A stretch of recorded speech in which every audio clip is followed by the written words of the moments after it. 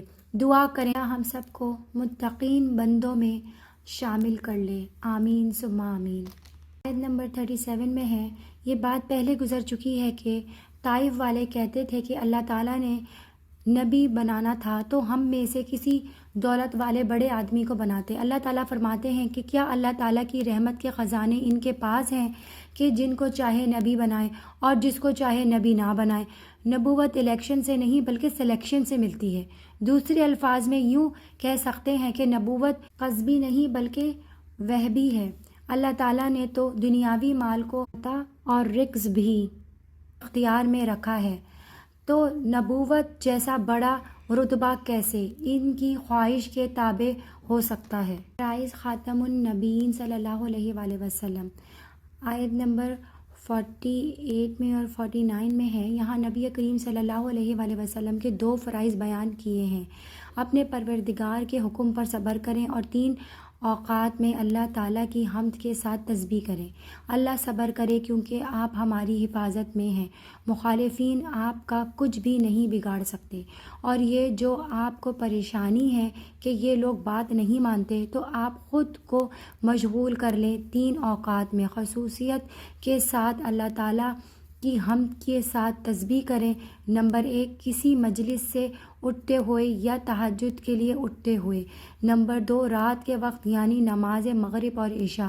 Number 3 ستاروں کے ڈوبنے کے وقت یعنی فجر کے وقت۔ بسم اللہ الرحمن الرحیم۔ سورہ نجم مکہ میں نازل ہوئی اور اس کی 62 آیتیں ہیں اور 3 رکوع ہیں۔ کریم صلی اللہ علیہ وآلہ وسلم نے جبرائیل علیہ السلام کو 2 مرتبہ ان کی اصلی حالت میں دیکھا، ابتدائی نبوت میں اور معراج کے موقع پر سدرۃ المنتہا کے پاس۔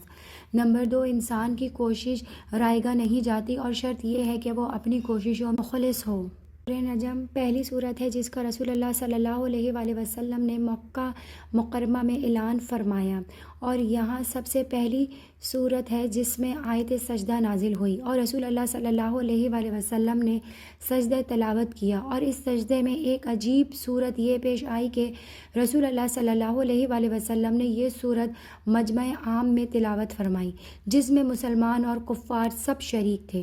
جب آپ نے آیت سجدہ پر سجدہ ادا کیا تو مسلمان تو آپ کے اتباع میں سجدہ کرتے ہی سب نے حضور کے ساتھ سجدہ کیا۔ تعجب کی چیز یہ پیش آئی کہ جتنے کفار و مشرکین موجود تھے وہ سب سجدے میں گر گئے، صرف ایک متکبر شخص جس کے نام میں اختلاف ہے ایسا رہا جس نے سجدہ نہیں کیا، مگر زمین سے ایک مٹھی مٹی کی اٹھا کر پیشانی سے لگائی اور کہنے لگا کہ بس یہی کافی ہے۔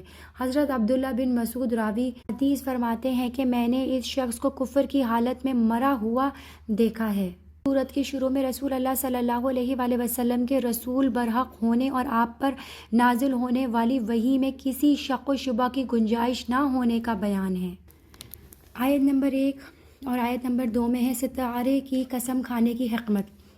ستارے کی قسم کھانے میں اس طرف اشارہ ہے کہ جس طرح عرب ستارے کی مدد سے راستہ تلاش کرتے ہیں، اسی طرح نبی کریم صلی اللہ علیہ وآلہ وسلم بھی لوگوں کے لیے روشنی اور ہدایت ہیں۔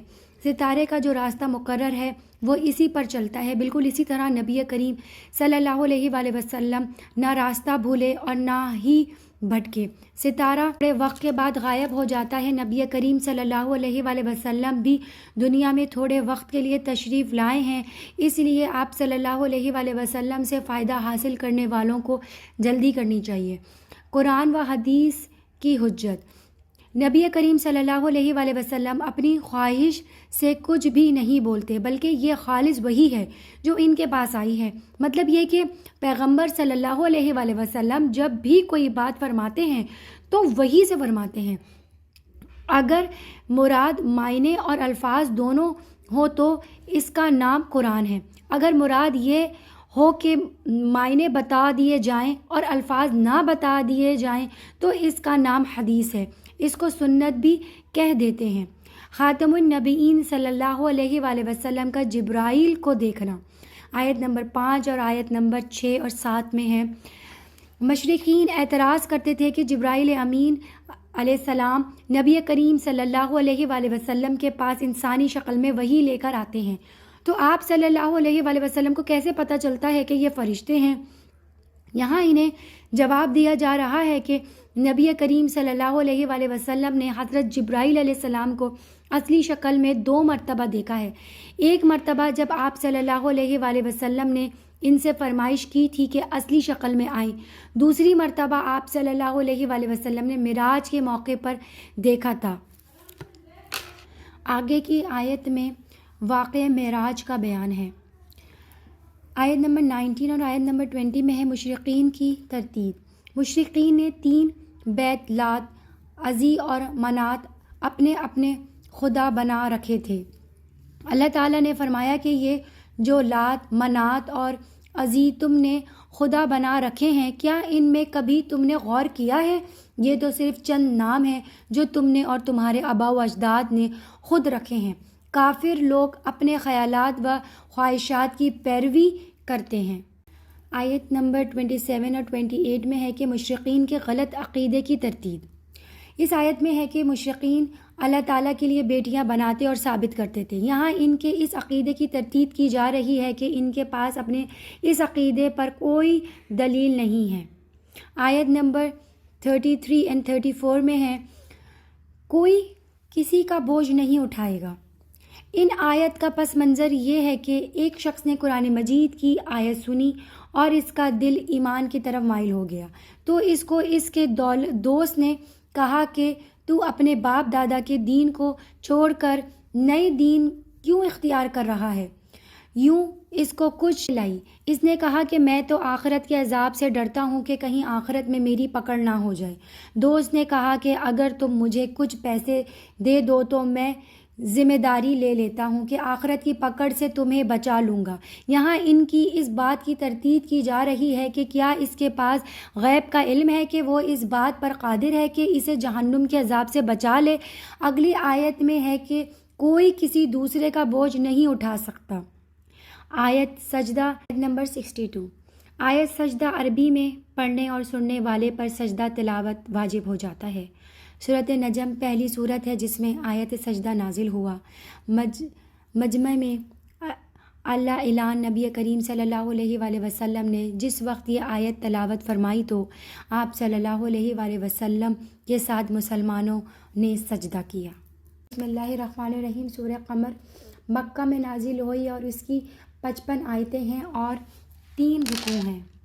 سورہ قمر میں کئی باتیں ہیں۔ نمبر 1، چاند کے 2 ٹکڑے ہونے کا جو کہ آپ صلی اللہ علیہ وآلہ وسلم کے نبوت کی نشانی اور کھلا ہوا معجزہ تھا۔ نمبر 2، پورے قرآن مجید انسانوں کے لیے نصیحت ہے، اسی لیے اسے بہت آسان بنا دیا گیا تاکہ ہر شخص سمجھ کر اپنی زندگی میں نافذ کر سکے۔ نمبر 3، مختلف قوموں کے دنیا میں عذاب میں مبتلا ہونے اور آخرت کے دن پریشانی میں گرنے کا بیان کیا۔ آیت نمبر 1، صداقت نبوت، چاند کے 2 ٹکڑے ہونا۔ رسول اکرم صلی اللہ علیہ وآلہ وسلم منی میں تھے اور رات کا وقت تھا۔ مشرقین مکہ نے رسول اللہ صلی اللہ علیہ وآلہ وسلم سے آپ کی نبوت پر معجزہ طلب کیا تو آپ صلی اللہ علیہ وآلہ وسلم نے فرمایا کہ اگر معجزہ اور نشانی دکھا دوں تو تم کلمہ پڑھ لو گے؟ کہا پڑھ لیں گے۔ آپ صلی اللہ علیہ وآلہ وسلم نے ارشاد فرمایا اللہ کے حکم سے چاند 2 ٹکڑے ہوا، ایک ٹکڑا مشرق اور ایک مغرب کی جانب چلا گیا۔ مشرقین نے اسے جادو کہہ کر نہ مانا اور بدستور اپنی ضد اور کفر پر قائم رہے۔ قوم نوح پر طوفان، آیت نمبر 9 اور آیت نمبر 10۔ اس آیت میں ہے حضرت نوح علیہ السلام کے بارے میں آتا ہے کہ ان کی قوم والے بسا اوقات ان کے گلے کو دباتے۔ نوح علیہ السلام بے ہوش ہو جاتے، لیکن پھر بھی اللہ سے دعا مانگتے کہ اللہ ان کو ہدایت دے دے۔ ان کو پتہ نہیں کہ میں ان کا کتنا خیر خواہ ہوں۔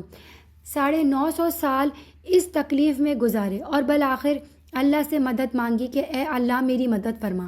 اللہ تعالیٰ نے طوفان کے ذریعے قوم کو تباہ فرما دیا۔ قرآن کریم آسان ہے، آیت نمبر 17 میں ہے۔ آسان ہونے کا مطلب یہ ہے کہ قرآن کریم کی ایک حیثیت عز اور ناسا ہونے کی ہے۔ قرآن کریم کی دوسری حیثیت شرع، عقائد و احکامات ہونے کی ہے۔ پہلی حیثیت کے اعتبار سے آسان ہے، عقائد و احکامات کی حیثیت آسان نہیں۔ اس اعتبار سے محنت کرنی پڑتی ہے، پوری زندگیاں آنی پڑتی ہیں، اور پھر بھی آدمی سمجھتا ہے کہ شاید مجھ سے کہیں غلطی نہ ہو گئی ہو۔ پہلی قوموں کے واقعات، آیت نمبر 18 کے اندر ہے۔ یہاں سے لے کر اگلے رکوع تک جب تک اللہ تعالیٰ نے پہلی امتوں میں سے 3 کے واقعات کو بیان فرمایا ہے، قوم عاد جنہوں نے حضرت ہود علیہ السلام کی تکذیب کی، قوم ثمود جنہوں نے حضرت صالح علیہ السلام کی نافرمانی کی، قوم لوط جنہوں نے حضرت لوط علیہ السلام کی دعوت کو نہ مانا، قوم فرعون جنہوں نے حضرت موسیٰ علیہ السلام کی تکذیب کی۔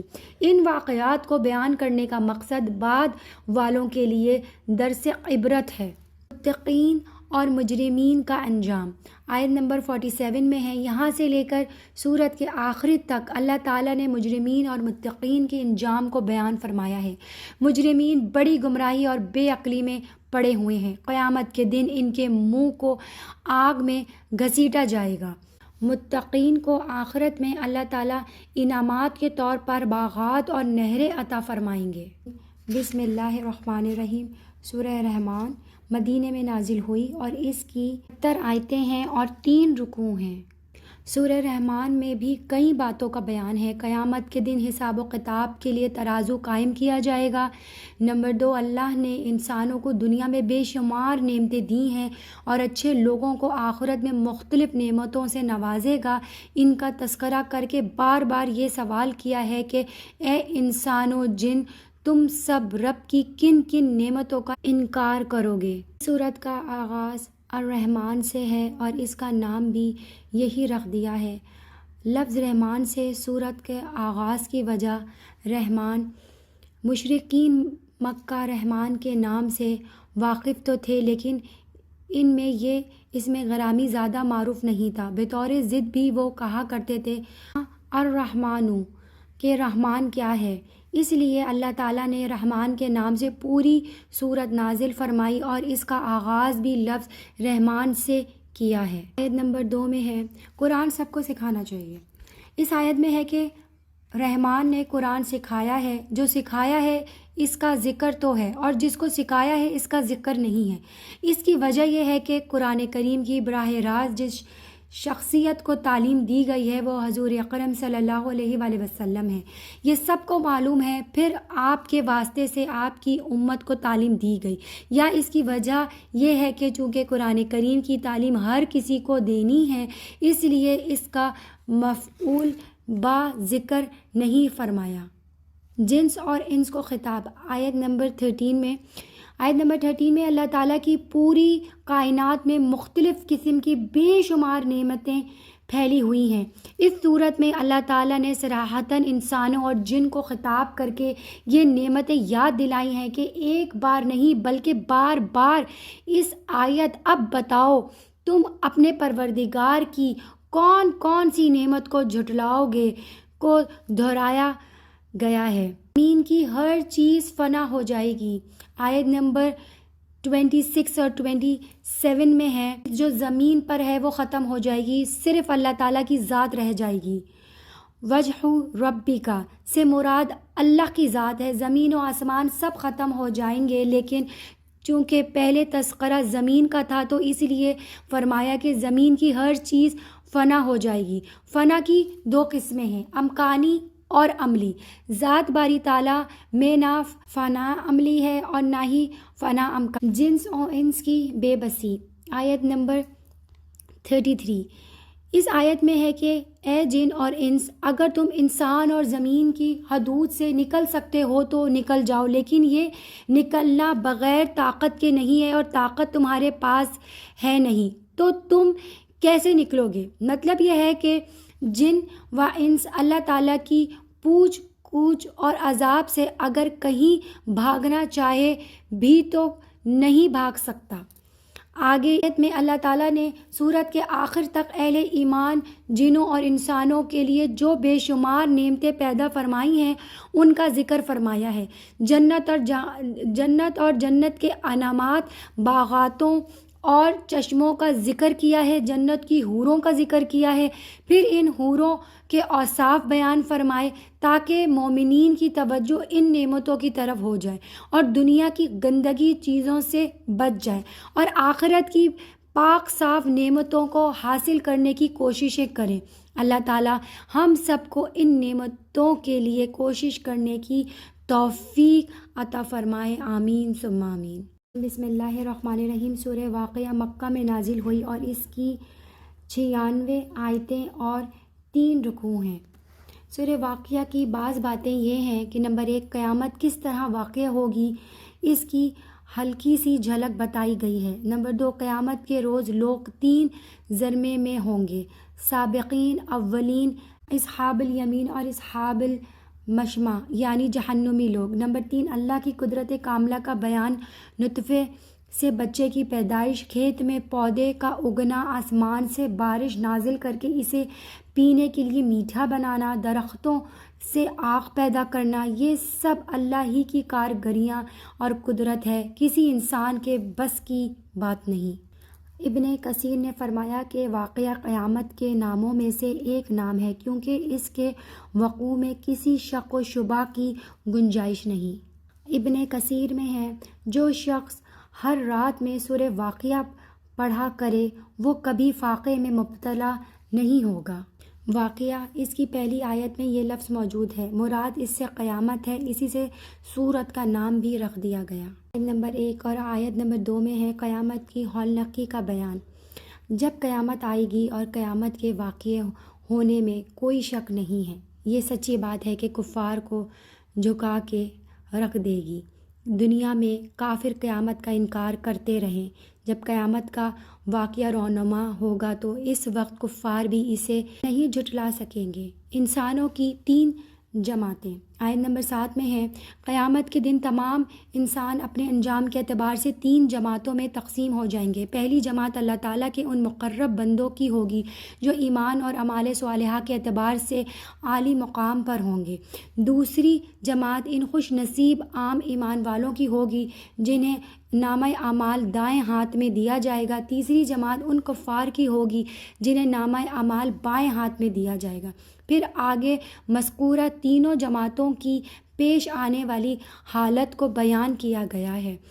اہل جنت کے لیے انعامات، آیت نمبر 11 اور آیت نمبر 12 میں ہے، اہل جنت کو جنت میں نعمتیں، باغات، بیٹھنے کے لیے آمنے سامنے اونچے اونچے نشتے جن پر تکیے لگے ہوں گے، شراب و غلمان، پھل اور پرندوں کا گوشت وغیرہ عطا کیا جائے گا۔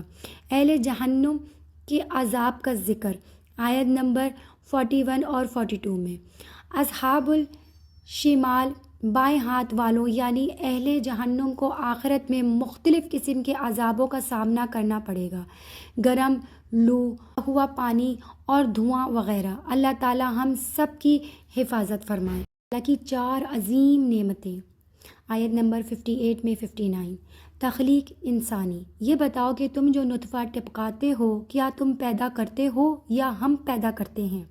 نمبر 2، کھیتی اگانا، یہ بتاؤ کہ جو کھیتی تم بولتے ہو کیا اسے تم اگاتے ہو یا ہم اگاتے ہیں۔ نمبر 3، پانی کی فراہمی، یہ بتاؤ جو پانی تم پیتے ہو کیا تم اس کو بادلوں سے اتارتے ہو یا ہم اتارتے ہیں۔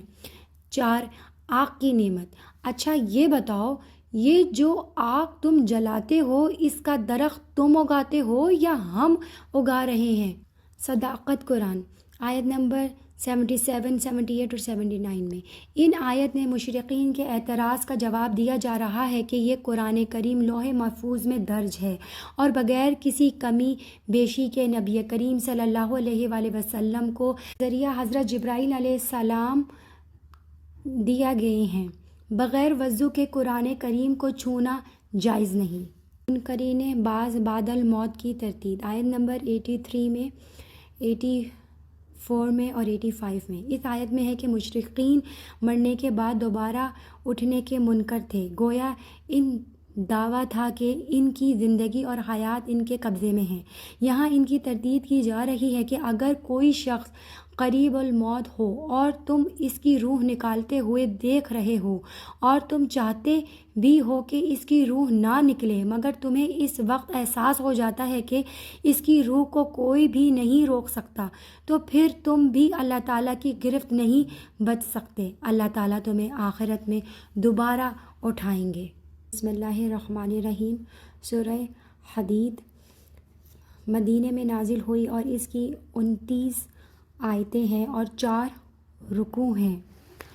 سورہ حدید کی بعض باتیں یہ ہیں کہ نمبر 1 اللہ کی وحدانیت کا بیان، نمبر 2 فتح مکہ سے پہلے خرچ کرنے والے اور اللہ کے راستے میں جہاد کرنے والوں کی صفات کا بیان، نمبر 3 قیامت کے دن مومنوں کو ایک نور دیا جائے گا جس کی روشنی میں وہ چل رہے ہوں گے اور منافقین اس نور سے محروم ہوں گے، نمبر 4 لوہے کے فوائد کا بیان ہے کہ اس سے ہتھیار بناتے ہو اور دوسرے منافع حاصل کرتے ہو جیسے گھر بنانا، گاڑی بنانا، پل وغیرہ۔ سورہ حدید کی بعض خصوصیات 5 سورتوں کی حدیث میں مذبحات سے تعبیر کیا گیا ہے جن کے شروع میں سبح یا یسبح آیا ہے۔ ان میں سے پہلی یہ سورت حدید ہے، دوسری حشر، تیسری صف، چوتھی جمعہ، 5ویں تغابن۔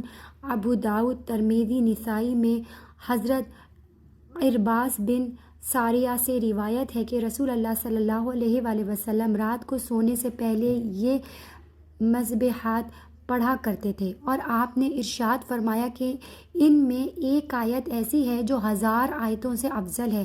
ابن کثیر نے یہ روایت نقل کر کے بعد فرمایا کہ وہ افضل آیت سورۃ حدید کی یہ آیت ہے، هو الاول والآخر والظاہر وباطن وهو بكل شیء علیم۔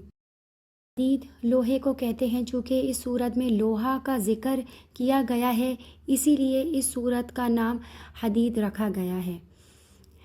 آیت نمبر 3 میں ہے اول و آخر کا مطلب۔ اس آیت میں اللہ تعالیٰ اول حقیقی اور آخر حقیقی ہے۔ اول حقیقی کے معنی ہے کہ جس کی کوئی ابتدا نہیں، یعنی اس سے پہلے کوئی چیز نہیں تھی۔ آخر حقیقی کا معنی کہ جس کی کوئی انتہا نہیں، یعنی جب ہر چیز فنا ہو جائے گی وہ اس وقت بھی موجود رہے گا۔ اللہ تعالیٰ ظاہر بھی ہے اور باطن بھی ہے۔ ظاہر اس اعتبار سے کہ اس کی وجود و قدرت کی نشانیاں ہر جگہ پھیلی ہوئی ہیں، باطن اس اعتبار سے کہ دنیا میں وہ آنکھوں سے نظر نہیں آتا۔ انفاق فی سبیل اللہ کی ترغیب آیت نمبر 10 میں ہے تم اللہ کے راستے میں مال خرچ کیوں نہیں کرتے حالانکہ زمین و آسمان کا وارث تو اللہ تعالیٰ ہے۔ یہاں بتانا یہ مقصد ہے کہ مال جو تمہیں دیا ہے وہ اللہ تعالیٰ کا ہے، تمہیں تھوڑے وقت کے لیے دیا ہے، اور اللہ تعالیٰ کا مال اللہ تعالیٰ کے راستے میں خرچ کرنے سے انسان کو روکنا نہیں چاہیے بلکہ بڑھ چڑھ کر خرچ کرنا چاہیے۔ صحابہ اکرام رضی اللہ تعالیٰ عنہ کے درمیان فرق کے مراتب آیت نمبر 10 میں ہے کہ وہ صحابہ اکرام جو سابقین ہیں، یعنی وہ فتح مکہ سے قبل مسلمان ہوئے اور نبی کریم صلی اللہ علیہ وآلہ وسلم کے ساتھ مل کر جہاد و انفاق کیا، ان صحابہ اکرام سے درجہ اور ثواب میں بڑے ہیں جنہوں نے یہ کام فتح مکہ کے بعد کیا۔ جنتی ہونے میں اور صحابی ہونے میں سب برابر ہیں۔ مومنین اور منافقین کا ذکر۔ آیت نمبر 12 میں ہے، پھر مومنین کا ذکر فرما کے جب وہ پل صراط کی طرف جائیں گے تو ان کا نور ان کے سامنے بھی ہوگا اور دائیں جانب بھی ہوگا، اور مومن اور منافق دونوں پل صراط کی طرف آئیں گے تو وہاں منافقین کا نور ختم ہو جائے گا۔ اس وقت یہ لوگ پریشان ہوں گے اور مومنین کو پکاریں گے کہ کہیں گے ہمیں بھی تھوڑا سا نور دے دو۔ ان سے کہا جائے گا کہ پیچھے مڑ جاؤ اور نور تلاش کرو۔ انبیاء علیہ السلام کی بعثت کا مقصد۔ آیت نمبر 25 میں ہے، انبیاء و رسول علیہ السلام کو معجزات، کتب اور ترازو دے کر بھیجنے کا مقصد یہ ہے کہ لوگ حقوق اللہ اور حقوق العباد میں عدل پر قائم رہیں۔ رہبانیت کی ابتدا۔ آیت نمبر 27 میں ہے، حضرت عیسیٰ علیہ السلام نے آسمانوں پر اٹھائے جانے کے بعد عیسائیوں کا ایک طبقہ دنیا سے الگ تھلگ رہنے لگا، نہ وہ شادی کرتا اور نہ ہی دنیا کی لذتوں کو استعمال کرتا، اور اپنے دین کو بچانے کے لیے شہروں سے دور رہنا شروع کر دیا، حالانکہ اللہ تعالیٰ نے اس کا انہیں حکم نہیں دیا تھا۔ اللہ تعالیٰ فرماتے ہیں کہ انہوں نے پھر اس رہبانیت کی بھی رعایت نہیں کی۔ یاد رہے کہ اسلام میں رہبانیت کی کوئی گنجائش نہیں۔ اللہ تعالیٰ ہم سب کو اپنے دین پر صحیح معنوں میں عمل کرنے والا بنائے۔ آمین ثم آمین۔ وآخر دعوانا والحمد للہ رب العالمین۔